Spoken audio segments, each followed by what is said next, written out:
विद्यार्थियों, आज हम पुनः अपने हिंदी अध्ययनशाला में उपस्थित हैं। हिंदी विषय का अध्ययन करने के लिए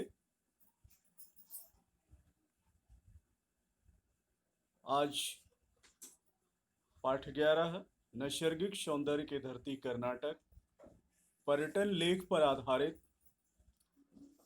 इस पाठ के बचे हुए अभ्यास कार्य को पूरा करेंगे। आप लोग यदि हिंदी की पाठ्य पुस्तक, हिंदी की नोटबुक 1 लेकर अध्ययन में उपस्थित नहीं हैं तो वीडियो को यहीं पर रोकना है और जा करके हिंदी के पाठ्य पुस्तक और नोटबुक 1 साथ में पेन और पेंसिल भी लेकर आना है।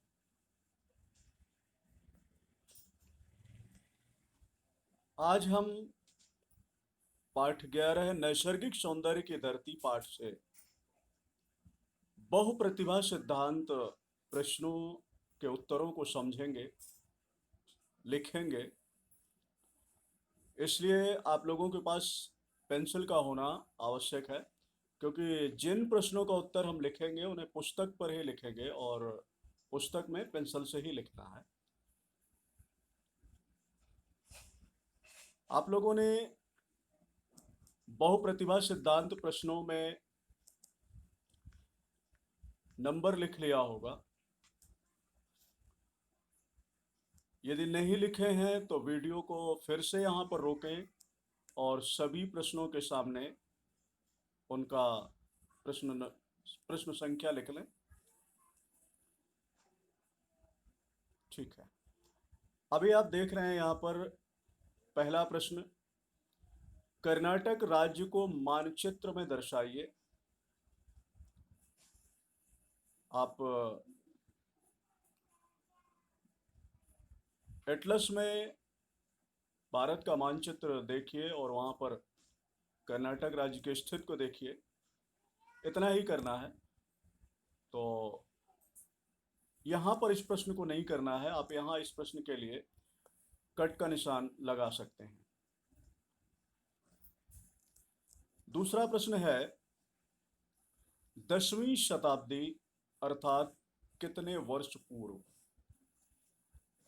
एक शताब्दी में 100 वर्ष होते हैं। इस प्रकार 10 शताब्दी में 1000 वर्ष होंगे। तो 10वीं शताब्दी अर्थात कितने वर्ष पूर्व? इसका उत्तर होगा 1000 वर्ष पूर्व। इस प्रश्न का उत्तर यहीं पर लिख लीजिए, पुस्तक में ही इस प्रश्न का उत्तर लिख लीजिए, 1000 वर्ष पूर्व।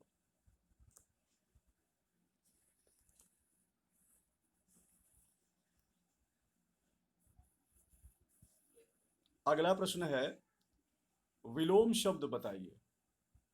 शब्द दिए गए हैं, प्राचीन, स्वतंत्र, वैमनस्य। इन शब्दों का विलोम शब्द यहीं पर लिख लीजिए। प्राचीन का विलोम होगा नवीन। जिस प्रकार यहाँ प्राचीन, स्वतंत्र, वैमनस्य शब्द दिए गए हैं, उसी प्रकार इन शब्दों के नीचे ही आप विलोम शब्दों को उसी क्रम में लिखेंगे, कॉमा लगा करके। प्राचीन का विलोम नवीन, स्वतंत्र का विलोम परतंत्र, वैमनस्य का विलोम मित्रता।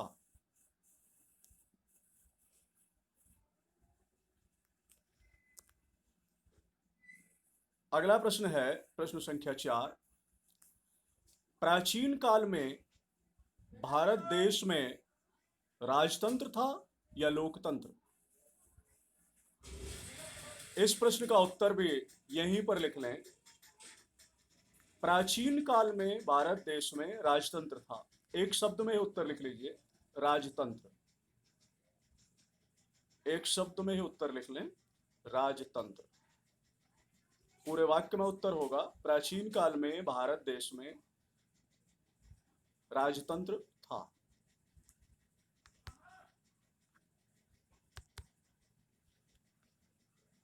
इसके बाद प्रश्न संख्या 5,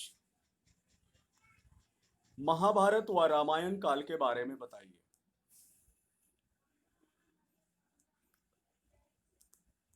महाभारत का काल द्वापर युग था। द्वापर युग में महाभारत घटनाक्रम घटित हुआ। यह कौरवों पांडवों के बीच की कहानी है। श्री कृष्ण के द्वारा श्रीमद् भगवद गीता के उपदेश आदि इसके प्रमुख घटनाएं हैं। रामायण रामायण त्रेता युग में घटित घटनाक्रम है।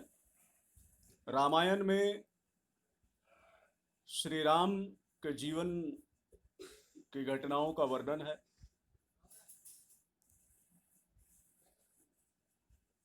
इस प्रश्न को आप लोग नोटबुक में लिख सकते हैं, यहाँ पर नहीं लिखना, इसे नोटबुक में लिखें।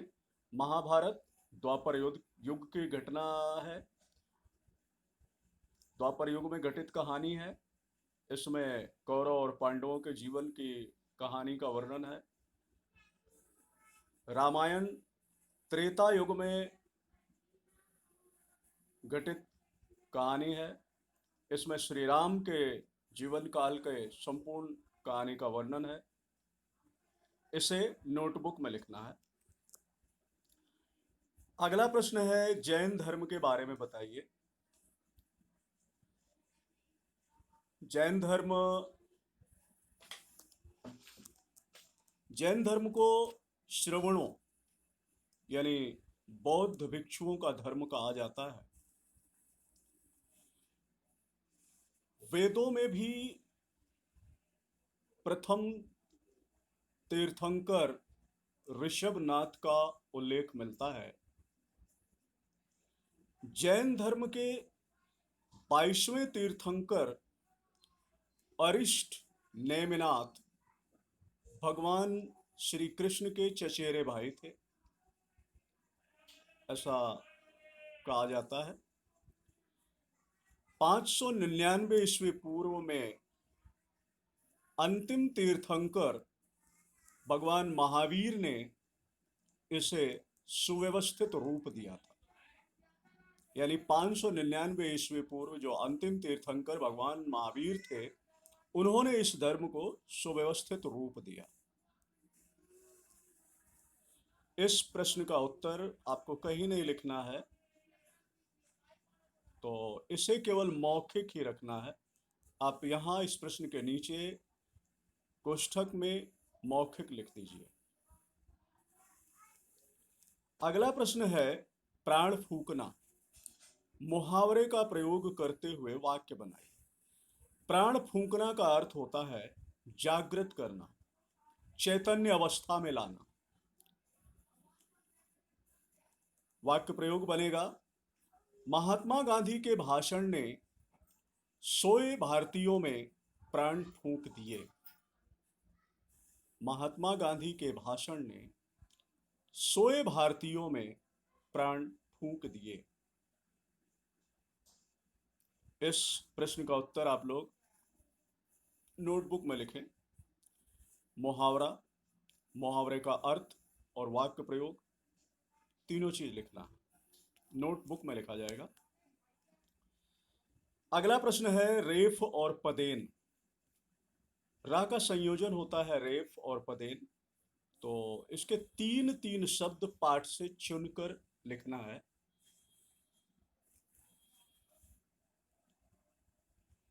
रेफ के लिए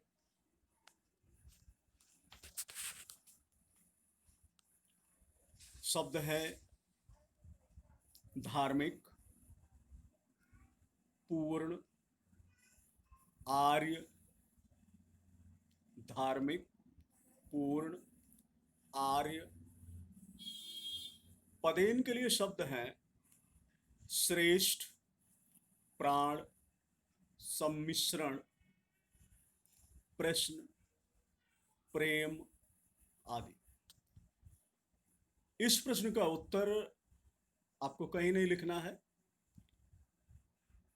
तो इस प्रश्न के नीचे भी ब्रैकेट में आप मौखिक लिख दीजिए और ध्यान दीजिए रेफ और पदेन रा का जो संयोजन होता है, तो रेफ कौन होता है? रेफ के लिए जो शब्द होते हैं जैसे धर्म, कर्म, कर्ज, फर्ज, तो ये रेफ होता है। जहां पर हम कहते हैं कि उड़ने वाला रा लगा, वो उड़ने वाला रा नहीं होता है, वो रा का संयोजन होता है और उसे रेफ कहा जाता है। पदेन, जहां अक्षर के नीचे भाग में एक तिरछी लाइन बनती है, वो पदेन होता है। जैसे प्रश्न में पा में नीचे की तरफ एक तिरछी लाइन लग जाती है, प्रेम आदि। ठीक है, ये मौखिक रहेगा। अगला प्रश्न है, प्रतिमाएं किससे किसकी बनी होती हैं? प्रतिमाएं किसकी बनी होती हैं? तो प्रतिमाएं पत्थर से बनती हैं, प्रतिमाएं लकड़ी से बनती हैं, प्रतिमाएं मिट्टी से भी बनती हैं। ये उत्तर आप यहीं लिख सकते हैं, पत्थरों से, लकड़ियों से आदि। इस प्रश्न का उत्तर यहीं पर लिख दीजिए।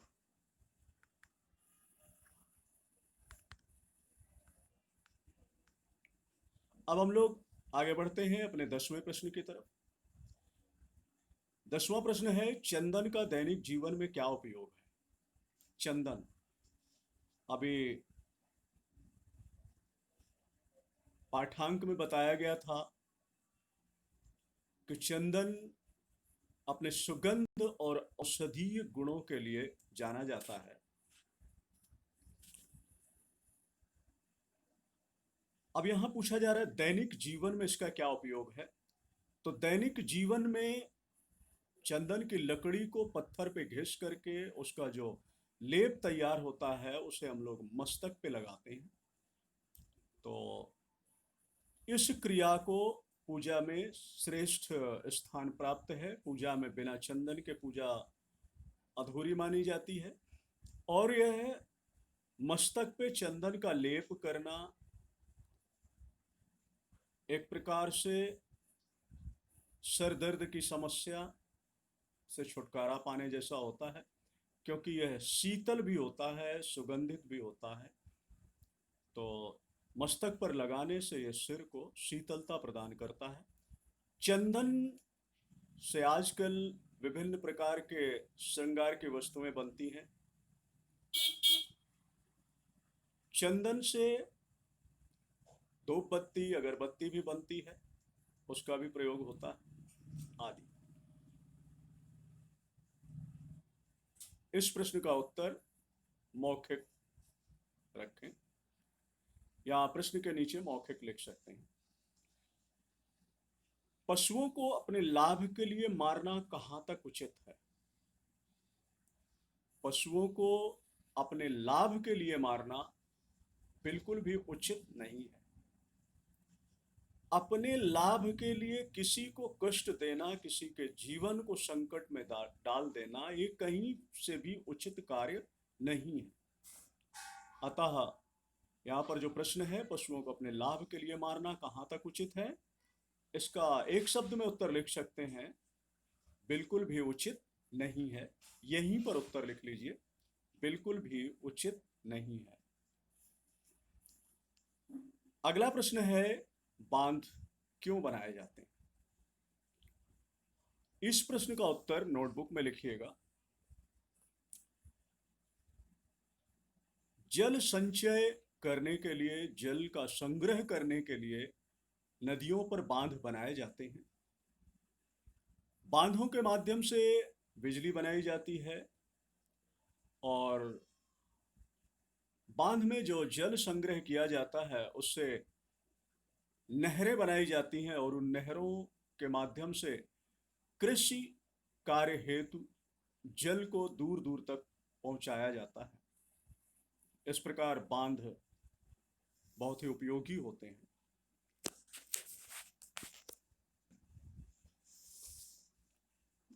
इस प्रश्न का उत्तर आपको नोटबुक में लिखना है। अगला प्रश्न, अगला और आखिरी प्रश्न, रेशम के कीड़ों को कैसे पाला जाता है? रेशम की उत्पत्ति एक कीड़े द्वारा होती है जिसे रेशम कीट या बोबिक्स मोरी के नाम से जाना जाता है।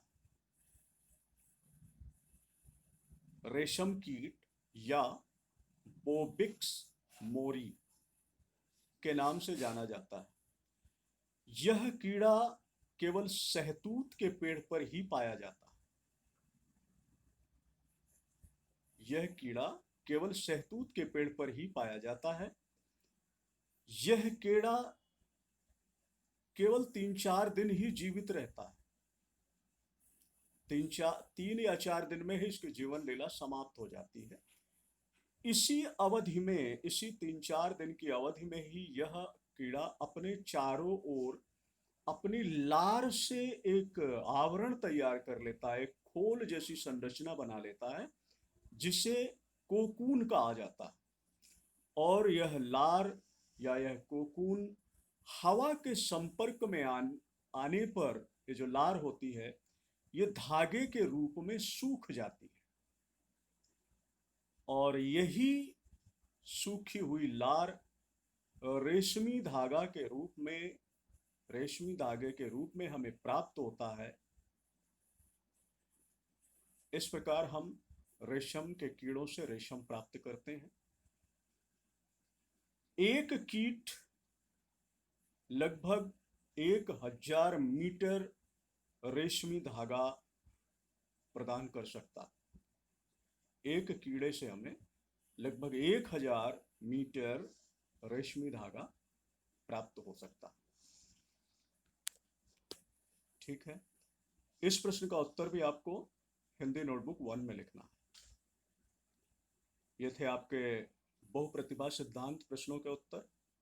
कुछ आपने यहीं पर लिखे, कुछ मौखिक प्रश्न थे, कुछ को नहीं लिखना था और कुछ प्रश्नों के उत्तर आपको नोटबुक में लिखना।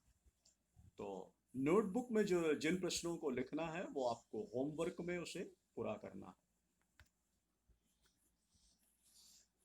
अब हम लोग बढ़ते हैं अगले क्रम में भाषा बोध की ओर। भाषा बोध में आप देख रहे हैं प्रश्न संख्या 6। यहां पर कुछ शब्द दिए गए हैं और इन शब्दों को वाक्यों में प्रयोग करने के लिए कहा गया है। तो ये शब्द और इनका वाक्य प्रयोग हिंदी नोटबुक 1 में करेंगे। शब्दों का प्रयोग करके वाक्य आप स्वयं बनाएंगे। पहला शब्द है अस्तित्व, दूसरा शब्द है व्यापक, तीसरा शब्द है स्थापत्य, चौथा शब्द है सम्मिश्रण और पांचवा शब्द है पर्यटन। इन पांचों शब्दों के शब्द और उनका वाक्य प्रयोग हिंदी नोटबुक 1 में आप लोग स्वयं लिखेंगे।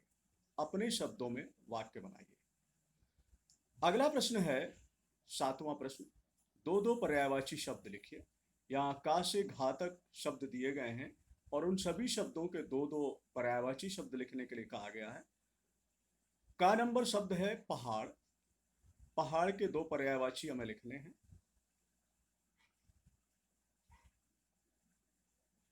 पहाड़ के 2 पर्यायवाची होंगे भूधर, शैल। भूधर, शैल। आक्रमण, आक्रमण के 2 पर्यायवाची होंगे हमला, वार। हमला, वार। काल, काल के 2 पर्यायवाची होंगे काल। अनेकार्थी शब्द की तरह है।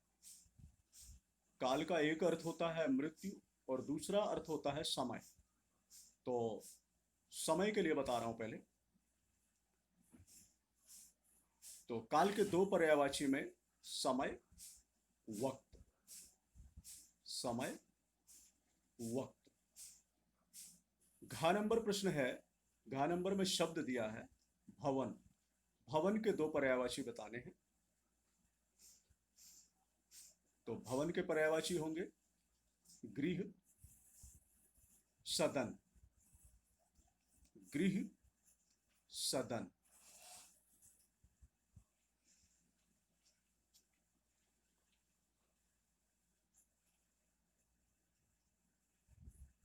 आठवां प्रश्न है, यहां पर कहा जा रहा है निम्नलिखित शब्दों के विलोम शब्द लिखिए।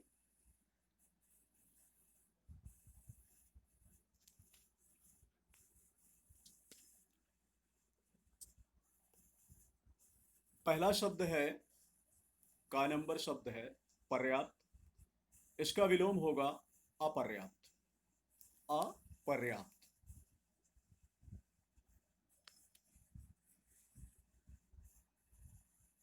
दूसरा शब्द है स्वतंत्र। इसका विलोम होगा परतंत्र। परतंत्र। अगला शब्द है विस्तार। विस्तार। इसका विलोम होगा संक्षेप। संक्षेप। अगला शब्द है सुंदरता। सुंदरता का विलोम होगा असुंदरता। अगला शब्द है लघु। लघु का विलोम होगा विशाल। विशाल। दीर्घ भी लिख सकते हैं लाभ। अगला शब्द है लाभ। लाभ का विलोम होगा हानि। लाभ का विलोम हानि। इसके बाद नवा प्रश्न है, नीचे दिए गए वाक्यों में क्रिया का काल पहचान कर लिखिए। का नंबर वाक्य है, चालुक्य राजाओं ने कलाओं के विकास व पोषण का काम किया। यह बीते हुए समय की बात बता रहा है, इसलिए जहां पर भी बीते हुए समय की बात बताई जाएगी वह वाक्य भूतकाल में होगा। तो इस प्रश्न का उत्तर आप यही लिख सकते हैं, वाक्य के सामने ही लिख सकते हैं भूतकाल। मैसूर का वृंदावन उद्यान पर्यटकों को आकर्षित करता। ख नंबर वाक्य है, मैसूर का वृंदावन उद्यान पर्यटकों को आकर्षित करता। यहां पर आकर्षित करता है यानी अभी के विषय में बताया जा रहा है। तो जहां वाक्य से ऐसा पता चलता है कि किसी भी बात को अभी के अनुसार बताया जा रहा है, वहां वर्तमान काल होता है। तो इस वाक्य के सामने वर्तमान काल उत्तर में लिखा जाएगा। यही लिख दीजिए पेंसिल के माध्यम से। कन्नड़, तमिल, तेलुगु आदि संस्कृतियों का भव्य सम्मिश्रण यहां देखने को मिलता है। यहां पर भी अभी के लिए ही बात कही जा रही है, तो इस वाक्य का उत्तर भी होगा वर्तमान काल। वर्तमान काल। यही इसी वाक्य के सामने लिख दीजिए। घ नंबर, विजयनगर का समस्त वैभव काल की गर्त में समा गया। विजयनगर का समस्त वैभव काल की गर्त में समा गया। इस वाक्य में बीते समय की बात बताई जा रही है, अतः यह वाक्य हमारा भूतकाल का वाक्य है। इस वाक्य के सामने उत्तर के रूप में भूतकाल लिख दीजिए। अब प्रश्न संख्या 11 में पढ़ेंगे। आपको याद दिला दूं, प्रश्न संख्या 10 हम लोग कल कर चुके हैं। आज हम लोग प्रश्न संख्या 11 करेंगे। प्रश्न संख्या 11, निम्नलिखित मुहावरों का वाक्यों में प्रयोग कीजिए। इसे भी नोटबुक में लिखेंगे। का नंबर मुहावरा है कोई सानी ना होना। कोई सानी ना होने का मतलब बराबरी का ना होना, कोई बराबरी ना होना। भारतीय संस्कृति का दुनिया में कोई सानी नहीं है। वाक्य प्रयोग होगा, भारतीय संस्कृति का दुनिया में कोई सानी नहीं। एक सूत्र में बांधना, अगला मुहावरा है एक सूत्र में बांधना। इस मुहावरे का अर्थ होगा संगठित करना, संगठित करना। सरदार वल्लभ भाई पटेल ने देश को एक सूत्र में बांधा। सरदार वल्लभ भाई पटेल ने देश को एक सूत्र में बांधा। अगला प्रश्न है, अगला शब्द है, अगला मुहावरा है ग नंबर, चार चांद लगना। चार चांद लगाना, ये सुंदरता को बढ़ाना। चंदन की लकड़ी पर नक्काशी करके शिल्पकार ने चार चांद लगा दिया। चंदन की लकड़ी पर नक्काशी करके शिल्पकार ने चार चांद लगा दिए। इन मुहावरों, उनके अर्थ और वाक्य प्रयोग को हिंदी नोटबुक 1 में लिखेंगे। अगला प्रश्न है अशुद्ध वाक्यों को शुद्ध कीजिए। का नंबर वाक्य है पत्थरों की भव्य मंदिर थी। नोटबुक में ही लिखेंगे, ये वाक्य अशुद्ध वाक्य लिखिए और उसके बाद उसका शुद्ध वाक्य लिखिए। पत्थरों की भव्य मंदिर थी, इसका शुद्ध वाक्य होगा पत्थरों के भव्य मंदिर थे। पत्थरों के भव्य मंदिर थे। नोटबुक में लिखेंगे। खा नंबर वाक्य है रेशम की कीड़ों को पाला जाता है। रेशम की कीड़ों को पाला जाता है, तो इसका शुद्ध वाक्य होगा रेशम के कीड़ों को पाला जाता है। रेशम के कीड़ों को पाला जाता है। ग नंबर वाक्य है यह वस्तुएं निर्यात की जाती हैं। यह वस्तुएं निर्यात की जाती है, तो अभी यहां पर हो जाएगा शुद्ध वाक्य ये वस्तुएं निर्यात की जाती हैं। ये वस्तुएं निर्यात की जाती हैं। अगला वाक्य है गा नंबर, चंदन की लकड़ी उसकी सुगंध के कारण मशहूर हैं।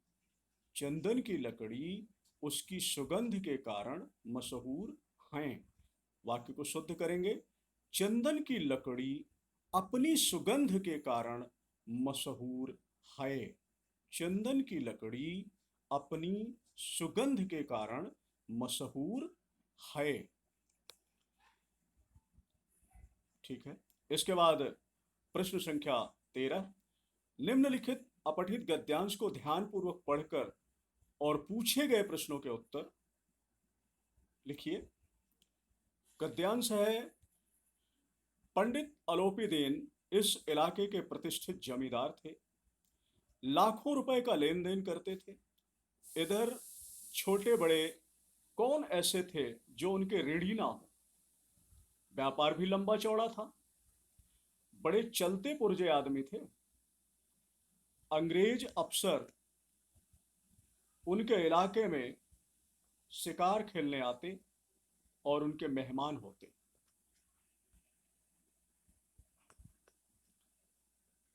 मुंशी जी ने पूछा गाड़ियां कहां जाएंगी? कानपुर। लेकिन इस प्रश्न पर कि इनमें क्या है, सन्नाटा छा गया। दरोगा का संदेह और बढ़ गया। कुछ देर उत्तर की बाट देखकर उन्होंने घोड़े को एक गाड़ी से मिलाकर बोरे को टटोला। वे नमक के डल्ले थे। पंडित अलोपीदीन अपने सजीले रथ पर सवार कुछ सोते कुछ जागते चले आते थे।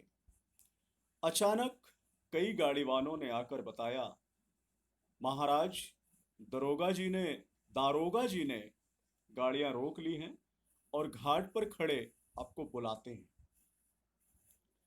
ये अनुच्छेद था, ये गद्यांश था। अब इस गद्यांश से संबंधित प्रश्न यहां पर दिए हैं। पंडित अलोपी दीन कौन थे? आपने गद्यांश में पढ़ा, पंडित अलोपी दीन इस इलाके के प्रतिष्ठित जमींदार थे। यही प्रश्न किया गया, पंडित अलोपी दीन कौन थे? तो इसका उत्तर, पंडित अलोपी दीन इस इलाके के प्रतिष्ठित जमींदार थे। अगला प्रश्न है, मुंशी जी का संदेह क्यों बढ़ गया? मुंशी जी का संदेह क्यों बढ़ गया? यहां पर कहा गया है, मुंशी जी ने पूछा गाड़ियां कहां जाएंगी? कानपुर। लेकिन इस प्रश्न पर कि इनमें क्या है, सन्नाटा छा गया, तो दारोगा का संदेह और बढ़ गया। यहां पर मुंशी जी या दारोगा एक ही व्यक्ति के लिए कहा गया है। यह अनुच्छेद नमक का दरोगा नामक कहानी से लिया गया है। तो ये जो मुंशी जी हैं और या जो ये दरोगा जी हैं, ये दोनों एक ही व्यक्ति हैं। मुंशी जी का संदेह क्यों बढ़ गया? तो इस प्रश्न का उत्तर यही होगा, अपने प्रश्न का उत्तर ना मिलने पर मुंशी जी का संदेह बढ़ गया, या उनका प्रश्न इनमें क्या है, उत्तर ना मिलने पर मुंशी जी का संदेह बढ़ गया। बोरे में क्या था? तो बताया गया है कि उन्होंने घोड़े को एक गाड़ी से मिलाकर बोरे को टटोला। वे नमक के डल्ले थे। तो बोरे में क्या था? बोरे में नमक के डल्ले थे। अब हमें कुछ शब्द दिए हुए हैं, उन शब्दों के अर्थ बताना।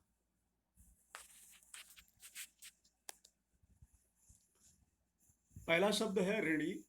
ऋणी का मतलब होता है, ऋणी का अर्थ होता है कर्जदार। बाट देखना। बाट देखना का अर्थ है प्रतीक्षा करना, रास्ता देखना, इंतजार करना। मेहमान। मेहमान का अर्थ है अतिथि। सन्नाटा। सन्नाटा का अर्थ है खामोशी, शांत। अगला प्रश्न है, अंगा नंबर, विलोम शब्द लिखिए। ऋणी, संदेह, उत्तर, आदमी। ऋणी का विलोम होगा उऋणी।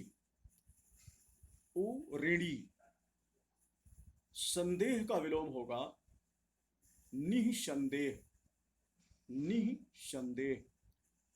उत्तर का विलोम होगा प्रश्न। प्रश्न। आदमी का विलोम होगा औरत। आदमी का विलोम औरत। इस प्रकार प्रश्न संख्या 13 यहां समाप्त हुआ। इन सभी प्रश्न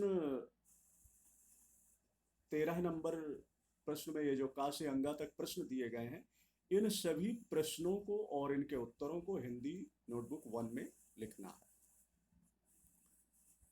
अब गृह कार्य।